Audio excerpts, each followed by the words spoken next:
There's one mistake growing families make when upgrading their home that creates more stress, more regret, and more chaos than almost anything else.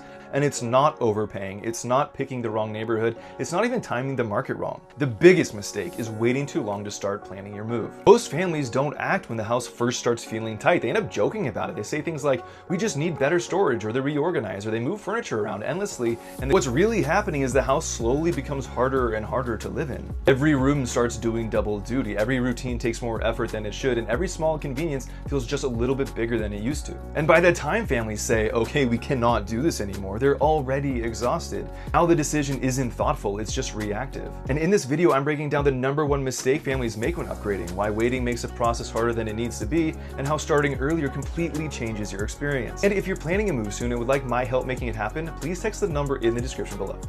And the frustrating part is this feeling doesn't usually level off, it just grows. Not because your house suddenly gets worse, but because your life keeps expanding more and more. You have more responsibilities, more routines, more schedules, and more stuff that you didn't plan on owning when you first bought the place. The house stays the same size, but your life gets bigger and bigger and bigger. Most families do at this stage is they try to optimize instead of solve. You reorganize again and again, you buy better storage, you convince yourself that if you just tweak the setup one more time, it'll feel fine for about a week. Then reality shows back up because no amount of clever furniture fixes a layout that no longer matches your lifestyle. No storage hack creates separation where there isn't any, and no positive mindset makes it easier to live on top of each other 24/7. And that's when the frustration shifts from occasional to constant. And constant friction has a way of bleeding into everything else. Your mood, your patience, your energy, even how you show up for the people that you love.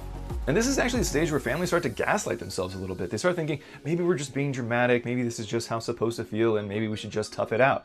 Because on paper, things look fine. You own a home, you're building equity, and you're doing what you're supposed to do, and complaining about space feels ungrateful. Instead of asking, does this home even still fit our life? People end up asking, are we even allowed to want something different? And that question keeps people stuck. And the truth is, outgrowing a home doesn't mean that you failed. It means that the plan worked, you got in, you built stability, and your life moved forward. But when guilt gets mixed into the decision, families delay way longer than they ever need to. They wait until frustration turns into burnout, and until the decision feels urgent instead of thoughtful. And urgency is where bad decisions usually happen. Home truly fits your life. It absorbs all the chaos. It gives you breathing room, even on busy days, and it feels like a place that you can actually reset.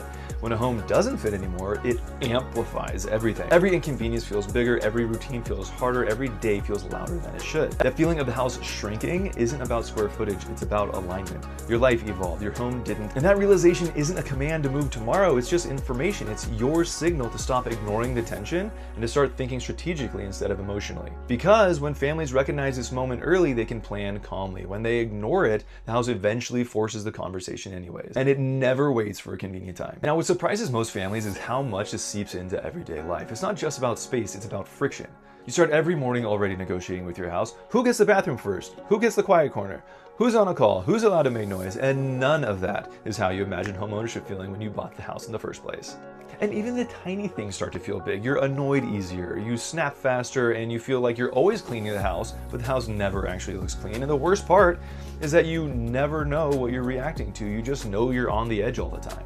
That's because when your home doesn't support your routines, your brain never really gets to shut off. You're constantly adapting, adjusting, and compromising, and doing that every single day becomes exhausting. This is usually when families realize that the stress isn't coming from work or kids or schedules, it's coming from the environment that you're in every single day. And even when families recognize this, most still wait. They wait because moving feels like a huge disruptive decision, and staying feels way easier in the short term, so they choose short-term comfort over the long-term relief. And they tell themselves things like, let's just get through this one last year, or let things slow down after this, or after this milestone, we'll do this, and that milestone keeps moving forward and the goalposts keep getting wider and everything changes. Life doesn't pause to give you a clean opening. It keeps stacking responsibilities on top of one another over and over again. And what usually happens after all this is people don't move when it makes sense. They move when they hit a massive breaking point, when patience is totally gone, when stress is high, and when the decision feels urgent instead of thoughtful and planned out. It's when people feel rushed. It's when they feel boxed in, and when they feel like the process is super chaotic. Because upgrading is chaotic, but because they waited until the house was no longer workable and now they're freaking out. Families who have the smoothest upgrade experience do something a little different. They don't wait until they're desperate. They start the conversation early. They give themselves time to understand their options before they need to act. Time to look at equity, time to think through timing, and time to understand what it actually matters in the next home and what doesn't. And once that clarity is there, the process feels way different. Instead of reacting, they're choosing. Instead of panicking, they're planning. And instead of feeling trapped in,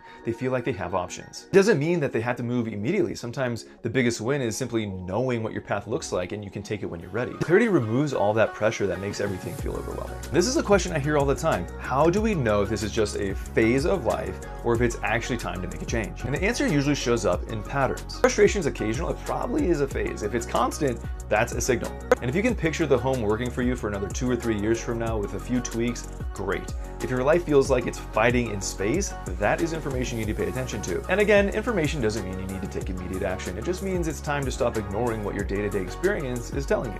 And your house should be supporting your life, not require constant workarounds.